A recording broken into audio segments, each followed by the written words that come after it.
Hello students, last session में हमने micro teaching अर्थात सूक्ष्म शिक्षण के विभिन्न कौशलों में से एक उद्दीपन परिवर्तन कौशल का अध्ययन किया था और साथ में हमने उसके घटकों को भी देखा था कि उसमें कितने घटक सम्मिलित हैं।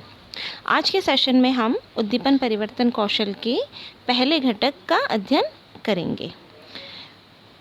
उद्दीपन परिवर्तन कौशल का पहला जो घटक है वो मूवमेंट है, जैसा कि आप लोग स्क्रीन पर देख सकते हैं। मूवमेंट, शरीर संचालन, इसको हम पाठ योजना का निर्माण करते समय एम से डिनोट करेंगे।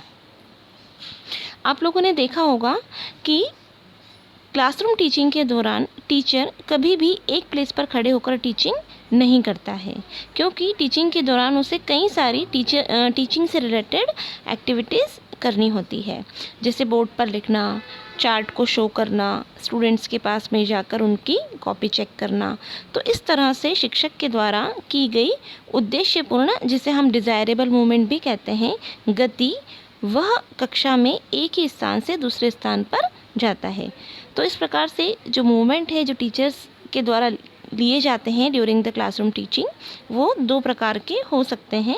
एक होता है डिज़ायरेबल मूवमेंट और दूसरे होते हैं अनडिज़ायरेबल या फिर वेग मूवमेंट भी उसको बोला जाता है। तो यहाँ पर हम बात करेंगे डिज़ायरेबल मूवमेंट्स की। जो डिज़ायरेबल मूवमेंट्स होते हैं वही टीचर्स को ज़्यादा से ज़्यादा क्लास में यूज़ करना चाहिए और अनडिज़ायरेबल या वेग मूवमेंट से उसको क्लास में बचना चाहिए। तो जैसे मान लीजिए पढ़ाते वक्त शिक्षक कुछ बोलते हुए, अब वो कुछ चाह रहा है कि ब्लैक बोर्ड पर वह कुछ लिख कर अपने स्टूडेंट्स को समझाए, तो वो क्या करेगा, वो बोलते हुए ब्लैक बोर्ड की तरफ जाएगा, है ना, और वहाँ जाकर वो कुछ लिखना शुरू करेगा। तो इस तरह का जो मूवमेंट है वह उसका डिज़ायरेबल मूवमेंट माना जाएगा। जैसे फॉर एग्ज़ाम्पल हम समझ सकते हैं कि एग्ज़ाम्पल से कि मान लीजिए कोई शिक्षक अपनी कक्षा में पौधे की आंतरिक संरचना के बारे में बताना चाहता है, तो वह अपने टेबल पर खड़े होकर स्टूडेंट्स को बोलेगा कि आज मैं पौधे की आंतरिक संरचना के बारे में आप लोगों को बताऊंगा। और इस तरह से कहते हुए यदि वो ब्लैक बोर्ड की तरफ जा रहा है और वहाँ पर उसने पौधे का पिक्चर जो है वो बनाया है, तो उस तरह का जो उसकी गति या मूवमेंट होगा वो डिज़ायरेबल माना जाएगा। इसी तरह से जब टीचर को ब्लैक बोर्ड पर काम नहीं होता है, उसको कुछ लिखना नहीं होता है, तो वह वापस अपनी टेबल पर ब्लैक बोर्ड से टेबल की तरफ बढ़ता है। तो इस तरह का जो मूवमेंट है वह भी उसका डिज़ायरेबल मूवमेंट माना जाएगा। इसके अलावा कई बार टीचर अपने स्टूडेंट्स की नोटबुक चेक करना चाहता है। जैसे कई बार कुछ क्लास में, जैसे छोटी क्लास में हम लोग देखते हैं कि टीचर को ये डाउट रहता है कि भाई जो उसने ब्लैक बोर्ड पर लिखा है बच्चे उसको सही से अपनी कॉपी में नोट डाउन कर रहे हैं या नहीं कर रहे हैं, या कुछ शरारती बच्चे हैं। ऐसा तो नहीं है कि जो बैक बेंचर्स हैं वो मस्ती कर रहे हों, टीचर के द्वारा जो भी लिखाया जा रहा है उसको वो लिख नहीं रहे हों कॉपी के अंदर। तो इन सब चीज़ों को भी चेक करने के उद्देश्य से जब शिक्षक अपने टेबल पर से या ब्लैक बोर्ड से बच्चों के पास जाते हैं, स्टूडेंट्स के पास जाते हैं, तो इस तरह का जो मूवमेंट है वह भी डिज़ायरेबल मूवमेंट माना जाएगा। अब हम बात करते हैं कुछ वेग मूवमेंट्स की, कि वेग मूवमेंट्स क्या होते हैं। वेग मूवमेंट्स या अनडिज़ायरेबल मूवमेंट्स वो होते हैं जो कि क्लास को या स्टूडेंट्स को डिस्ट्रैक्ट करते हैं।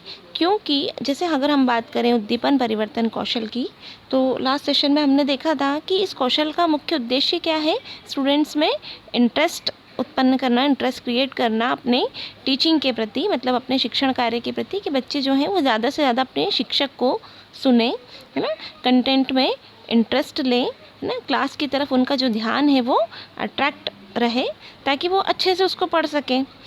पर अब अगर टीचर वेग मूवमेंट लेगा, मतलब कुछ ऐसे मूवमेंट करेगा जो कि अनडिज़ायरेबल होते हैं, तो वहाँ क्या होगा, स्टूडेंट जो है वो डिस्ट्रैक्ट होने लग जाएंगे।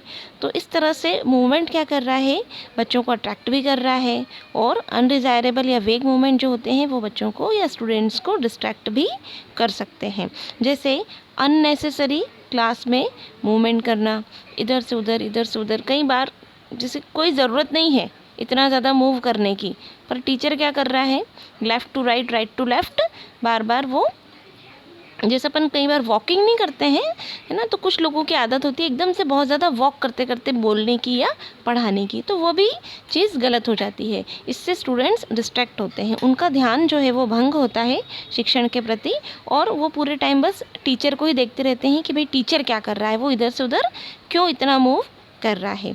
इसके अलावा कई बार टीचर जो है चॉक से खेलने लग जाते हैं या डस्टर को हाथ में घुमाने लग जाते हैं। उनको नहीं पता रहता है कि हम चॉक से खेल रहे हैं ड्यूरिंग द टीचिंग, है ना, पढ़ाते पढ़ाते। तो इसीलिए जब भी हम क्लासरूम टीचिंग के दौरान रहें, तब हमको अगर ज़रूरत है कि मुझे यहाँ पर बोर्ड पर कुछ लिखना है, तो ही मेरे हाथ में चॉक रहनी चाहिए, अदरवाइज़ मैं चॉक को नीचे रख दूँ। क्योंकि क्या होता है, ये एक ह्यूमन टेंडेंसी होती है, चॉक अगर आपके हाथ में होगा आप उसको घुमाते रहेंगे, है ना, तो चॉक को लेना ही नहीं है हाथ में। अगर आपके पास में ब्लैक बोर्ड पर कुछ ब्लैक बोर्ड राइटिंग वर्क है, तो ही आप चॉक अपने हाथ में रखें, अन्यथा आप चॉक और डस्टर दोनों चीज़ों को टेबल पर रख दें। और दूसरा होता है, कई बार लैक ऑफ कॉन्फिडेंस की वजह से भी टीचर जो है वो बहुत ज़्यादा वेग मूवमेंट लेने लग जाते हैं, है ना। ये सब चीज़ें हो सकता है उनसे घबराहट में होती हो। तो इन सब चीज़ों को अवॉइड करने के लिए सबसे अच्छा जो तरीका है वो होता है कंटेंट मास्टरी। तो टीचर को सबसे पहले तो अपने कंटेंट पर बहुत अच्छी मास्टरी होनी चाहिए, उसको अपने कंटेंट का बहुत अच्छे से नॉलेज होना चाहिए, तो वो इस तरह की सिचुएशन से बच सकता है। तो आज के सेशन में हम लोगों ने मूवमेंट के बारे में पढ़ा, कौन कौन से मूवमेंट होते हैं उनको देखा, कौन से मूवमेंट टीचर को नहीं करना चाहिए उनको भी जाना। तो अब इसका अगला जो कंपोनेंट है वो हम लोग नेक्स्ट सेशन में पढ़ेंगे। Thank you so much.